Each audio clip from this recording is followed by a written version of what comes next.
Sebelumnya, Assalamualaikum warahmatullahi wabarakatuh. Perkenalkan, saya Tika Junita, MPM 1911100427, PGMI semester 3 kelas C Fakultas Tarbiyah, UIN Raden Intan Lampung. Dosen pengampu Ibu Lilis Setiawati dengan mata kuliah Sejarah Kebudayaan Islam. Di sini saya akan mempresentasikan hasil kerja saya yang berjudul Sejarah Kebudayaan Islam. Yang pertama, pengertian sejarah kebudayaan Islam. Kata sejarah dalam Kamus Bahasa Indonesia memiliki arti kejadian dan peristiwa yang terjadi pada masa lampau. Satu, menurut Abdurrahman, sejarah berasal dari bahasa Arab sajarah atau yang artinya pohon. Sejarah adalah sebuah ilmu yang berusaha meneruskan atau mengemukakan serta memahami nilai dan makna budaya yang terkandung dalam peristiwa-peristiwa masa lampau. Adapun pengertian lainnya adalah catatan peristiwa-peristiwa yang terjadi pada masa lampau, mencakup perjalanan hidup manusia dalam mengisi perkembangan dunia dari masa ke masa. Untuk yang selanjutnya, B. Ruang lingkup sejarah kebudayaan Islam Madrasah Ibtidaiyah. Yang pertama, sejarah masyarakat Arab pra-Islam, sejarah kelahiran dan kerasulan Nabi Muhammad SAW. 2. Dakwah Nabi Muhammad SAW dan para sahabatnya yang meliputi kegigihan dan ketabahannya dalam berdakwah. Kepribadian Nabi Muhammad SAW, sejarah Nabi Muhammad SAW ke Habasyah, peristiwa Isra Mi'raj Nabi Muhammad SAW. Selanjutnya, peristiwa hijrah Nabi Muhammad SAW ke Yasrib.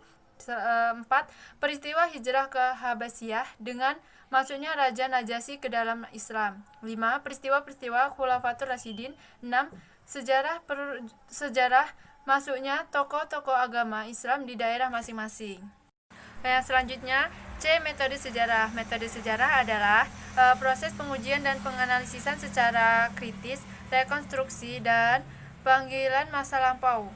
Rekonstruksi yang imigratif di masa lampau berdasarkan data yang diperoleh dengan menempuh proses itu disebut historiografi atau penulisan sejarah.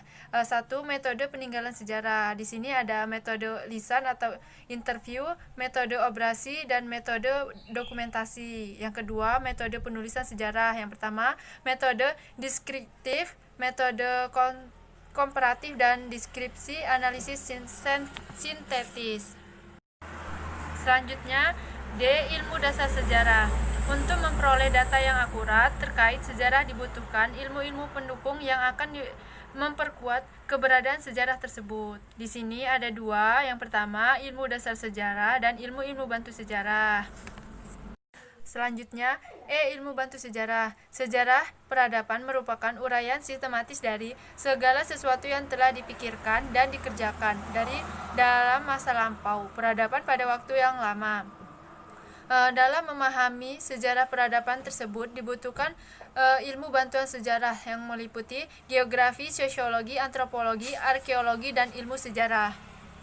Selanjutnya, F. Urgensi pembelajaran sejarah kebudayaan Islam. Pada zaman modern ini, banyak sekali dari golongan terpelajar yang tidak mengetahui bagaimana sejarah kebudayaan Islam dari zaman Nabi Muhammad SAW hingga Islam sampai pada zaman kita.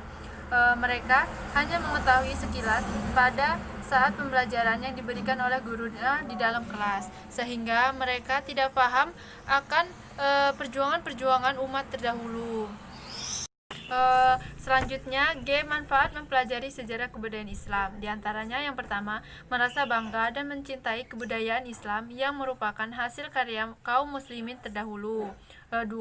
Ikut serta dalam memelihara peninggalan-peninggalan terdahulu dengan mempelajari dan mengambil manfaat dari peninggalan-peninggalan tersebut. Ketiga, meneladani perilaku yang baik dari tokoh-tokoh terdahulu. 4. Mengambil pelajaran dari berbagai keberhasilan dan kegagalan umat Islam terdahulu. 5. Memotivasi diri untuk meningkatkan prestasi. 6. Sebagai pelajaran untuk diterapkan di masa sekarang. 7. Sebagai cerminan dari sehingga kita tidak melakukan kesalahan yang sama sebagaimana yang dilakukan oleh umat terdahulu. Baiklah, sekian dari saya akhiri. Wabillahi taufiq wal hidayah. Wassalamualaikum warahmatullahi wabarakatuh.